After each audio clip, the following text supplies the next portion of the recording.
안녕하세요, 여러분. CS 프로그램 강의 기초 제2강 New입니다.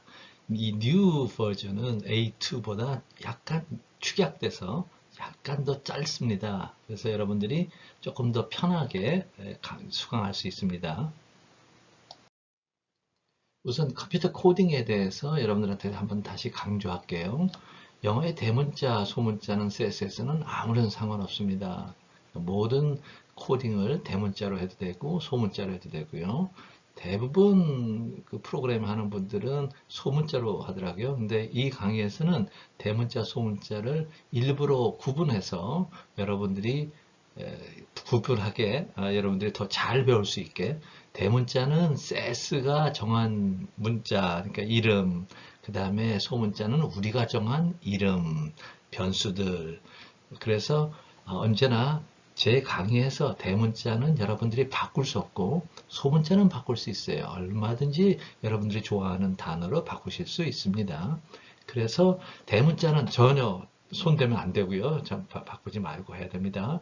그 다음에 우리가 셋을 쓰는 때 들여쓰기 하죠. 들여쓰기. 그래서 인덴테이션 한다고 하는데 인덴테이션은 모든 고수들이 다 인덴테이션 합니다. 여러분들 코딩할 때 이렇게 데이터 거기에 예제로 나왔듯이 데이터 fun 해놓고 seed equal 1, 2, 3, 4 세마이콜론 하고요.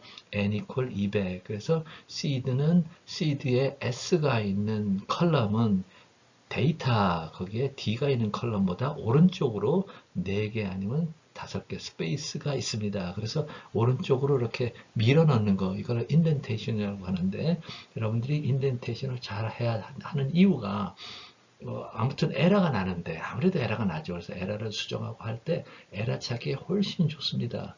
어떤 프로그램 보면 데이터 펀하고 세마이콜론이면 이제 명령이 끝났잖아요. 그러면 오른쪽으로 seed equal 1, 2, 3, 4. 그 다음에 또 오른쪽에 n equal 200. 이렇게 했을 때도 있습니다.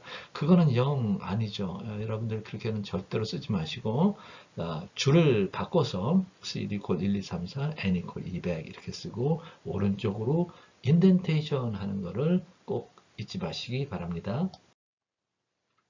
클래스로 우리 A11 그 프로그램 거기에 클래스가 있었죠. 데이터 클래스로 시작해서 런이 끝날 때까지는 데이터 스텝이라고 했잖아요. 그래서 그때 인덴테이션 하는 거 했고요. 그 다음에 참고사항을 우리가 코딩하고는 다 상관없이 우리가 참고사항으로 우리가 별도로 이 코딩들을 기억하기 쉽게 또 이 코딩이 무엇을 하는지를 우리가 스스로 알려주기 서로 기억하기 쉽게 하기 위해서 참고사항을 썼습니다. 근데 참고사항 열기 스타, 슬래시하고 스타하고 그 다음에 한 4개, 5개 스페이스 넣고 참고사항 쓰시고 그 다음에 4개, 5개 스페이스 넣고 스타 슬래시 해서 참고사항 닫기. 그래서 여기 있는 대로 여러분들 프로그래밍 고수가 될수록 이 참고사항 많이 쓰시기 바랍니다. 그래야 나중에 우리 인간들은 다 망각의 동물인데 몇 달을 지나도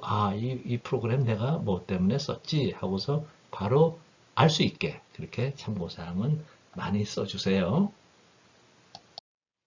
그리고 이제 프락 소울트에 대해서 다시 이제 들어와서 설명을 하는데 여기에서는 두 번째 프로그램입니다. CS 프로그램인데 두 번째 뭐냐 하면 우리가 첫 번째 프로그램에서는 sorting 하는 걸로 썼는데 여기서도 sorting 합니다. sorting 하는데 첫 번째 프로그램에서는 숫자만 썼죠. 숫자를 가지고서 sorting 하는 거, 배열을 바꾸는 거, 데이터 배열을 정렬하는 거, 정렬을 하는 거, 배열을 바꾸는 거를 배웠는데 첫 번째 프로그램에서는 descending만 또 썼어요. 내림차순, 오름차순을 한번 못 썼습니다. 그래서 이 프로그램에서 A1, 2에서는 A-1, -2 프로그램에서는 문자도 정렬하는데 사용합니다. 정렬 기준으로 문자도 사용하고 그 다음에 당연히 숫자도 사용하고 그 다음에 ascending order도 그러니까 예를 들면 숫자가 뭐 스코어가 10에서 50으로 증가하든지 아니면 50에서 100으로 증가하든지 이런 증가하는 정렬을 하겠습니다.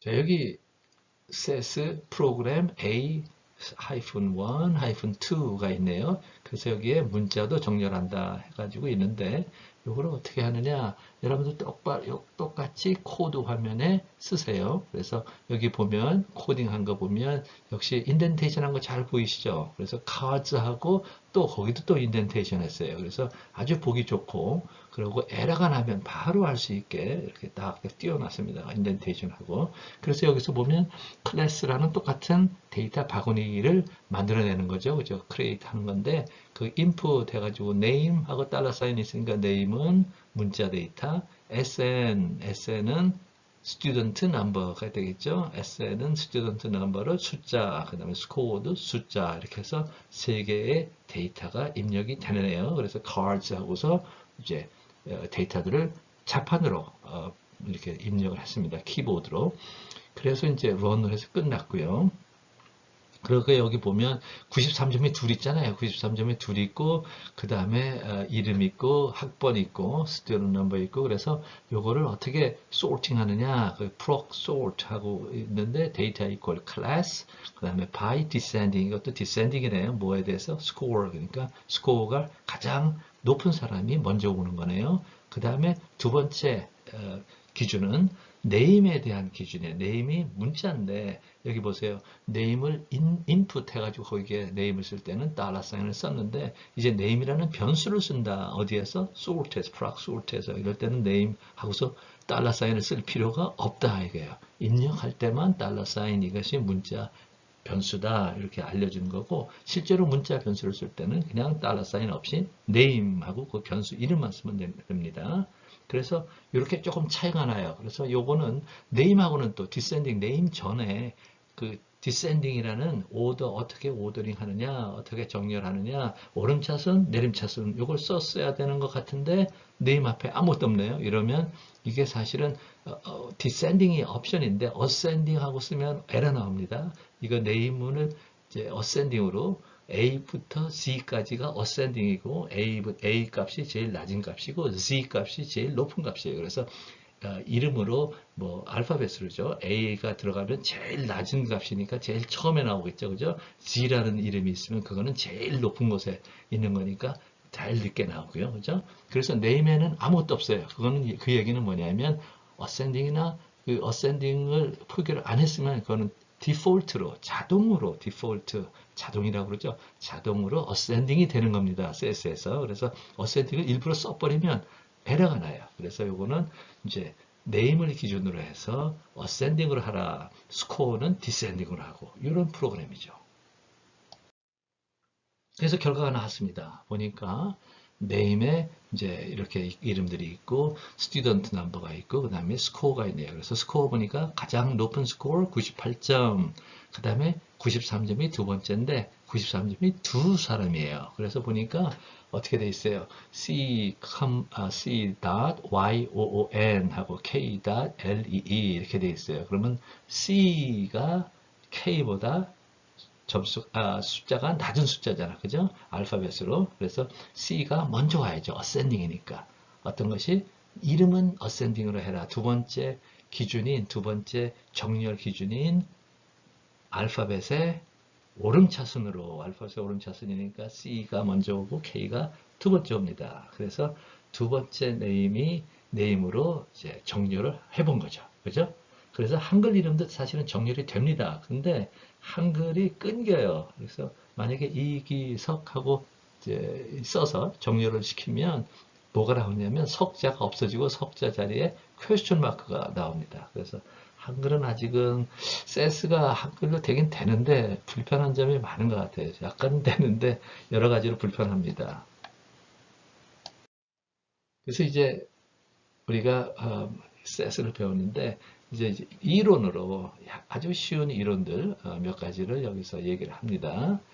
분석해야 할 자료의 종류 해가지고 자료 전체를 population이라고 해요. 전체 자료. 그래서 만약에 우리가 50명인 클래스가 있다 한다면 50명 전체가 population이죠. 50명 학생 전체가 population이라고 그러고 만약에 50명 중에서 한 10명만 이렇게 했다 그러면 그건 sample이라고 합니다.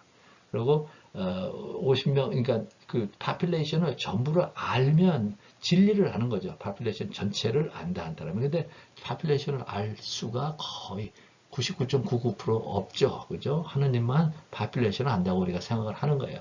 추루값이니까. 그건 추루값이, 인간들이 추루값 아는 건 별로 없고, 지난 1강에서 설명을 했듯이, 코인 토싱, 그러니까 동전 던지기, 아니면 주사위 던지기, 이 정도는 우리가 확률을 다 알기 때문에, 그거는 하느님하고 동격으로 우리가 다 안다고 할 수 있습니다. 근데 다른 것들, 뭐 동전 던지기하고 주사위 던지기만 있는 게 아니라 확률 변수는 오만 확률 변수가 다 있죠.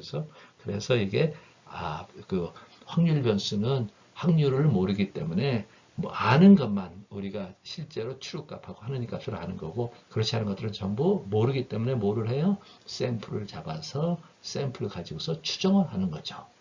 자, 두 번째로는 여기 정량적 자료하고 정성적 자료인데 뭐 쉽죠. 정량적 자료는 quantitative data로 숫자로 표시 가능한 거고, qualitative data는 숫자로 표시하기가 어려운 거. 예를 들면 나 건강해. 그러면 숫자가 얼마인가? 허약해. 그럼 허약하다는 숫자는 얼마인가? 아름다워. 아니면 아름답지 않아. 뭐 이런 식으로, 이런 것들은 정성적 자료라서 퀄리테이티브 데이터하고는 많이 차이가 나죠. 그죠? 그래서 정성적 자료로 데이터를 분석한다. 이거는 아주 어렵고, 정량적 자료를 우리는 주로 쓰죠. 평균값, 평균, 중간값, 모드, 이런 것들이 뭐 항상 쓰는 이런 정의죠. 그죠? 평균이라는 거는 주로 X바라는 그 표로 표기하고요. 그래서 샘플 X1부터 XN까지 있다라면 X바는 어떻게 구하느냐? 여러분들 다 알다시피 X바는 n분의 1 곱하고 서메이션 사인 I 이퀄 1부터 n까지 XI를 다 더해서 뭐로 나눠요? n으로 나눈 거. 이걸 평균이라 한다. 이렇게 하고요. 당연히 이거는 샘플 값이죠. 샘플 값. 하나님 값 아닐 수도 있어요. 이거는 하나님 값은 우리가 다 지난번에 우리 조금 배운 것 같은데 expectation이 들어가야 돼요. 그러니까 이거는 이제 샘플 값을 얘기하는 겁니다. 주로 true 값, 하느님의 평균 값, true 평균 값의 추정치로 xbar을 많이 쓰죠. xbar. 중간값은 줄을 세워가지고 중간에 들어가는 미디안 값이라고 그러죠. 미디안, 중간 소득. 그러면 소득별로 높은 차순으로, 내림 차순이든 오름 차순이든 줄을 세워놓고 그 중에 딱 중간에 있는 사람의 소득을 중간 소득이라고 하죠. 그죠?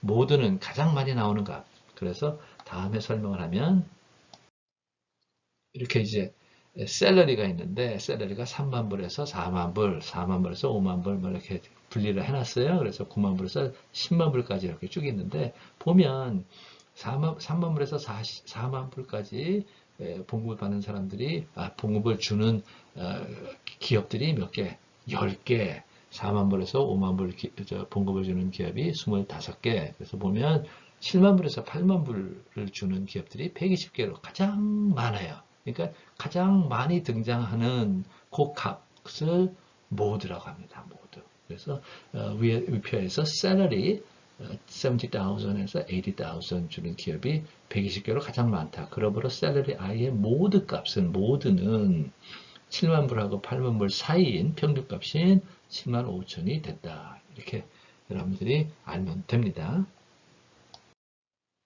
그리고 평균값하고 미디안하고 비슷비슷할 것 같은데 사실은 달라요. 어떤 때는 많이 달라요. 평균의 이제 중간값이나 평균의 장점하고 약점들이 다 있는데 서로 교차해요. 평균의 장점은 통계적 특성을 구하기 쉽다가 장점인데 중간값의 약점은 통계적 특성을 구하기 어렵다가 약점입니다. 위크니스예요. 그래서 이걸 보면 서로 내가 얘기한 대로 서로 반대예요. 그래서 중간값의 장점은 아웃라이어에 민감하지 않아요. 근데 평균의 약점은 아웃라이어에 민감하다. 그래서 예를 들면 5만 불, 10만 불, 20만 불 받는 사람들이 있다고 해요. 세 사람이. 그런데 20만 불 받는 사람이 아웃라이어로, 그러니까 20만 불 받는 사람이 갑자기 100만 불을 받게 됐어요. 100만 불을. 그러면 100만 불을 하면 굉장히 큰 값이죠. 그죠? 그러면 10만 불, 20만 불, 50만 불 이렇게 받는데 5만 불, 10만 불, 20만 불이라고 그러죠. 5만 불, 10만 불, 20만 불인데 그러면 중간값은 뭐예요? 10만 불이죠. 그지? 5만 불, 10만 불, 20만 불의 중간값, 중간에 위치한 소득은 10만 불이에요. 근데 20만 불 받던 사람이 100만 불을 받게 됐다고 해봐요. 그러면 아웃라이어죠. 소위 10만, 5만 불하고 10만 불하고 너무 차이가 나는 아주 거기 차이가 너무 심한 아웃라이어라고 그러죠, 우리가. 그러면 10만 불 받던 사람이 100만 불을 받게 됐으면 20만 불 받던 사람이 100만 불 받게 됐으면 그럼 중간값은 변합니까? 중간값은 그대로죠. 10만 불 그대로. 10만 불 받는 사람이 그 많이 받은 사람이 100만 불 받는다고 해서 자기 봉급이 올라가거나 이런 건 없죠. 그죠? 그러니까 중간값은 아웃라이어에 별로 민감하지 않아요. 그러니까 그냥 그대로예요. 변하지 않아요. 근데 평균값은 어떻게 되겠어? 5, 10, 20 더해서 3으로 나눈 값은 20만 불 받던 사람이 100만 불을 받으면 평균값은 확 올라가죠. 그죠? 크게 올라가죠. 그래서 약점이, 평균값의 약점이 아웃라이어에 민감하다. 이렇게 하는데, 중간값은, 평균은 통계적 특성을 구하기 쉽다고 했어요. 우리가 배울 거예요. 이제 평균에 대해서 통계적 특성들을, 저기죠. statistics라고 하는데, 특성들. 근데 중간값은 통계적 특성을 구하기가 아주 어려워요. 그러니까 거의 안 합니다. 못 합니다. 너무 어려워서. 그래서 할 방법이 없습니다. 그래서 중간값의 약점은 통계적 특성을 구하기 어렵다는 것이고요. 그래서 이제 확률 변수를 이렇게 하면 여기에 확률 변수가 이 랜덤 베리어블이 왜 랜덤 베리어블이나 값이 일정하지 않은 것이 랜덤 베리어블도 동전 던지기 이거를 가장 많이 드는데 가장 쉬운 확률 변수로 랜덤 베리어블로 그래서 앞면이 나오면 플러스 1 뒷면이 나오면 마이너스 1이라고 해서 동전 던지기라는 확률 변수를 만듭니다. 셋에서는 그 우리 좀 배울 텐데 플러스 1하고 0으로 해요. 그러니까 석세스하고 페일리어 두 개를 이제 따지는 것을 우리 바이노미얼 디스트리뷰션이라고 하는데 바이노미얼 랜덤 베리어블이라고 하고요. 요 바이노미얼 디스트리뷰션을 따질 때 우리는 플러스 1하고 마이너스 1 이렇게 하지만 성공 실패 셋에는 플러스 1하고 0으로 합니다. 그래서 이 확률을 우리가 알기 때문에 동전 던져서 앞면이 나올 확률 0.5, 뒷면이 나올 확률 0.5 해서 알기 때문에 이거를 우리 하느님하고 똑같다 그랬죠, 내가. 그래서 이 x 이것이 expected value of the random variable x라고 하는데 이거의 정의가 이렇게 돼 있어요. xi 곱하기 pi. 그래서 xi 곱하기 pi 해서 다 더한 것을 x라고 이제 expected value of random variable x라고 하거든요. 이게 뭐냐? 하느님 값입니다. 이게 하느님 값이에요. 그래서 weighted average 하는 거죠. xi에다가 pi를 곱해서 더해. 이게 pi가 뭐냐? probability입니다. xi가 나올 확률 pi. 그러니까 동전 던지기 xi는 xi가 앞면이면 플러스 1. probability는 플러스 1의 앞면이 나올 확률 0.5. 그래서 0.5 곱하고 플러스 1 더하기 x2는 만약에 그 i 1에서 2니까 동전 던지기 두 번째 거는 뒷면이 나올 확률, 뒷면이 나올 때 값, 마이너스 1 곱하기 확률 0.5. 그래서 더하면 0이 되겠죠. 그죠? 그래서 여기 밑에 뮤, 그릭 레터로, 그리스 문자로 주로 하느님 값은 씁니다. 표현합니다. 우리 값은 뭐라고 했어요? 아까 우리가 추정치로 할 수도 있다고 x 바였죠. 근데 하느님 값은 뮤라고 주로 씁니다. 표기합니다. 그래서 뮤는 xi 곱하기 pi를 해서 다 더한 거다. 요겁니다. 그래서 이게 출값 아니면 하느님 값이고 이제 벌써 이 강수가 하느라고 수고 많았습니다. 여러분들 우리 하느님 값하고 우리 값 구분 잘 해야 돼요. 예, 여러분들 수고 많았고 또 3강에서 여러분들 보겠습니다. 여러분들 수고 많았고 구독하고 좋아요 꼭 눌러주세요. 감사합니다.